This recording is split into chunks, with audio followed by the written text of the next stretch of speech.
Tudo bem com você? Estamos aqui hoje para mais um vídeo e hoje nós vamos falar de leitura, uma leitura imperdível, sensacional. George Orwell e a Revolução dos Bichos. Esse livro ele é um clássico, ele é uma crítica nada sutil à hipocrisia do tirano. Ele tem uma referência muito clara à Revolução Russa e um posicionamento muito forte contra aquela vontade tirânica de uma ditadura equalitária. Equalitária não, igualitária, né? Bom, mas vamos para a resenha desse livro. Falar primeiro que o livro é sensacional, é uma fábula, ele é bem curto, é bem fácil de ler, os símbolos dele são bem fáceis, são animais, é uma história gostosa de acompanhar, rápido de ler e muito, mas muito interessante. Então primeiro vamos falar um pouco do George Orwell. Ele também tem outro livro muito famoso. Ele escreve muito bem, né? A literatura dele, a forma como ele escreve é muito boa de se ler. Ele tem o 1984, que é bem conhecido também, e logo menos nós vamos trazer essa resenha pra gente. Falar um pouco do George Orwell. Na verdade, o nome original dele não é George Orwell, é Eric Arthur Blair. Eric Arthur Blair. Nasceu em Motihari, acho que é isso, Motihari ou Motihari, norte da Índia, em 1903. Filho de um funcionário da administração britânica do comércio de ópio, estudou em colégios tradicionais na Inglaterra na década de 1920.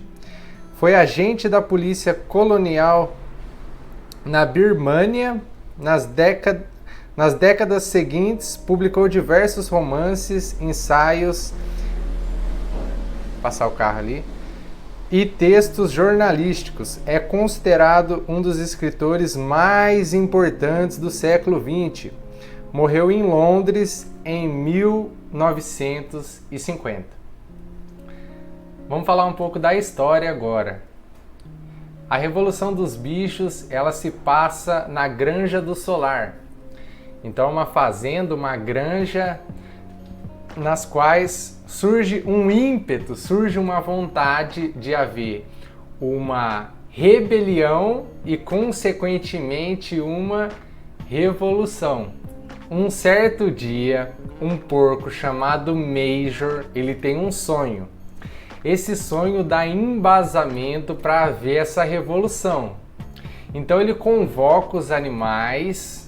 Ele é um porco respeitado da granja, ele convoca os animais e ele conta o seu sonho, inspira, motiva todos os animais que estão lá para ver essa revolução contra os humanos, para ver essa revolução contra os líderes da granja. Isso acontece, isso se passa, eu vou tentar contar a história com o mínimo possível de spoilers, mas para dar esse embasamento eu vou montar a estrutura da história. Isso se passa logo no começo do livro, logo no começo da história. Os animais engajados por esse sonho do porco, Major, eles fazem essa revolução, eles expulsam os humanos e fica só eles, só os animais tomando conta da granja. Então, eles tomando conta da granja, eles o Major ele morre, na verdade o Major ele morre e fica mais dois porcos, que é o Napoleão e o Bola de Neve. Eles estarão à frente nessa liderança dos animais.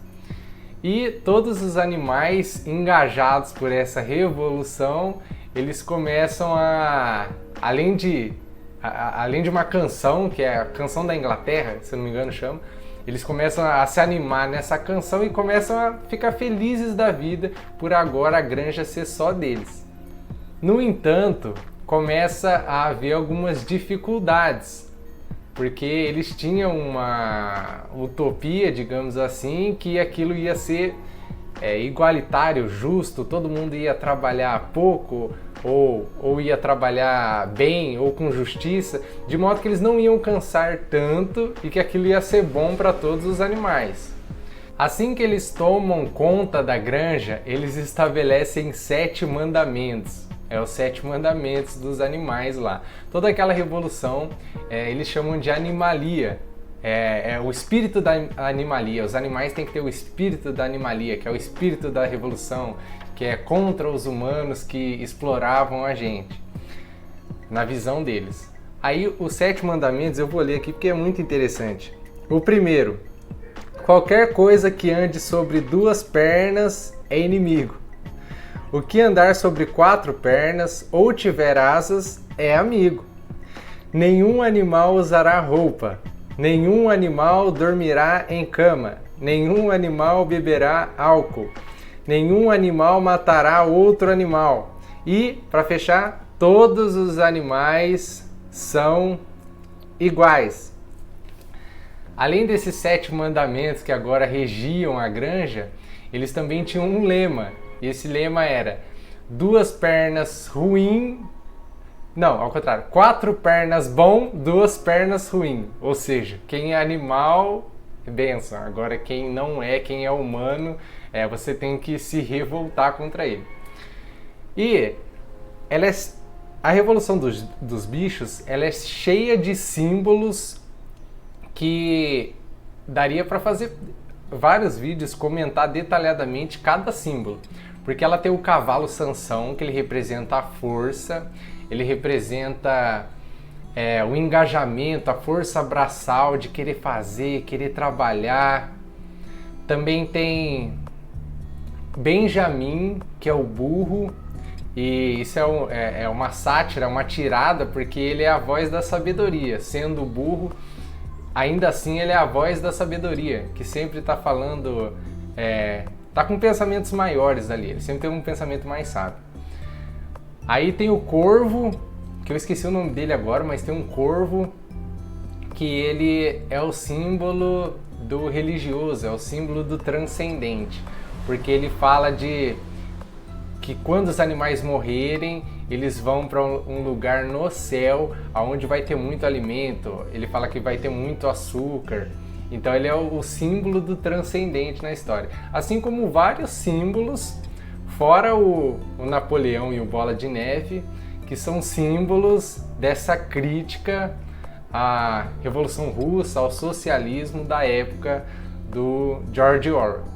Então nessa história vai acontecendo muita coisa que eles vão vendo que não é o paraíso que eles almejavam. Então chega o inverno, eles começam a ver o tanto de dificuldades que eles passam no inverno. Quando eles tentam construir uma coisa nova, que eles tentam fazer uma espécie de um moinho, ou consertar um moinho, não me lembro muito bem, mas isso traz uma dificuldade imensa. E acontece várias situações ali entre os animais. Depois, começa a acontecer uma coisa muito engraçada, que é aí que está o ponto.